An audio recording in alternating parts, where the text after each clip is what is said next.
We're going to the dump today.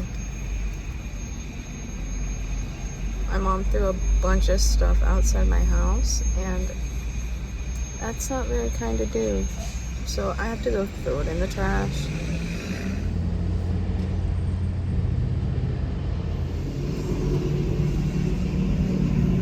How many more times do you think I gotta scrub my hair to get the purple out?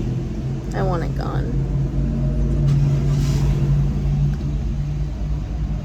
Legally have to cover your trash when you're hauling it, so that is my tarp.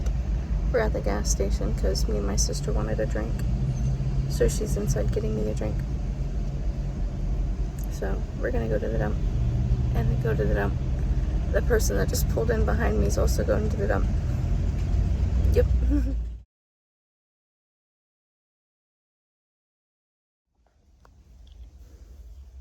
Looks dreamy, so I'm not gonna wipe my camera off quite yet, but the dump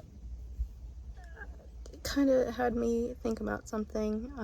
Obviously I'm home now, but recently I've had to deal with a lot of death, not like person death, but just animal death, and death regardless of how small or insignificant some people would probably call it, but death, no matter how small or insignificant some people may claim it to be, is very changing no matter who you are.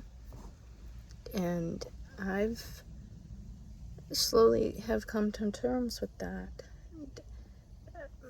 Everybody processes death very differently, and especially on how young you are when you first experience like your first like close family member dying or a family pet dying.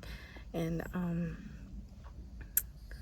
last year I had one of my close familial relationships, one of my aunts, pass away due to nobody knows still, but I digress about that.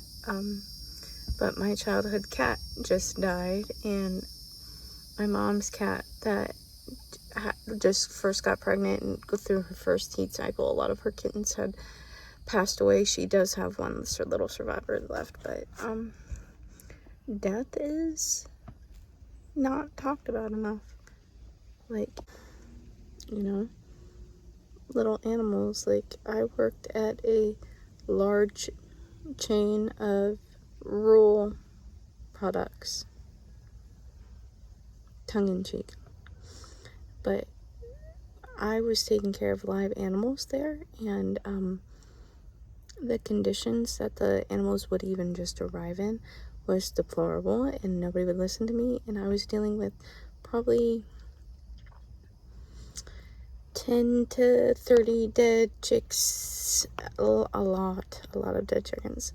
And that is really where my journey with death, my relationship with death, really started, and it's changed me quite a bit, because everybody's scared to die, no matter if you are a sentient creature or if you're a bug out in the woods or a creature out in the woods. Everybody's scared for the end to come, regardless. So I think what I'm trying to get at is, obviously if you're suicidal, please reach out for help. This is not what I'm talking about at all. So if you are having a hard time, please reach out. You are worthy of living, and you have a good life, and it may seem like a hard time right now, and it is a scary time right now, but hold on and just keep going. And I think that's really what I'm trying to say with this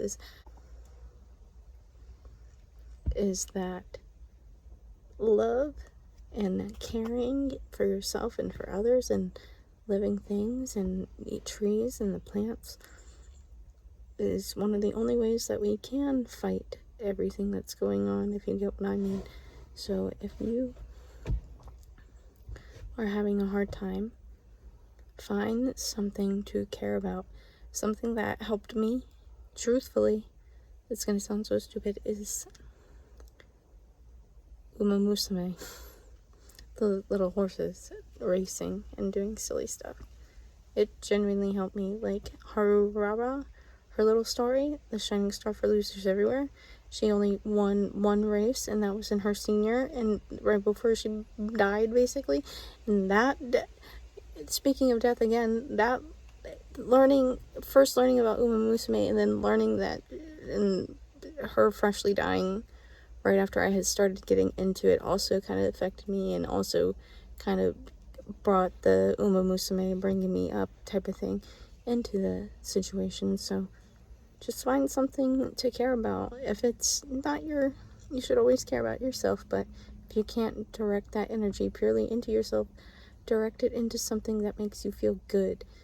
And Uma Musume is pretty good because those girls are so inspiring. Oh my goodness. But I digress, so I'll talk to you guys later.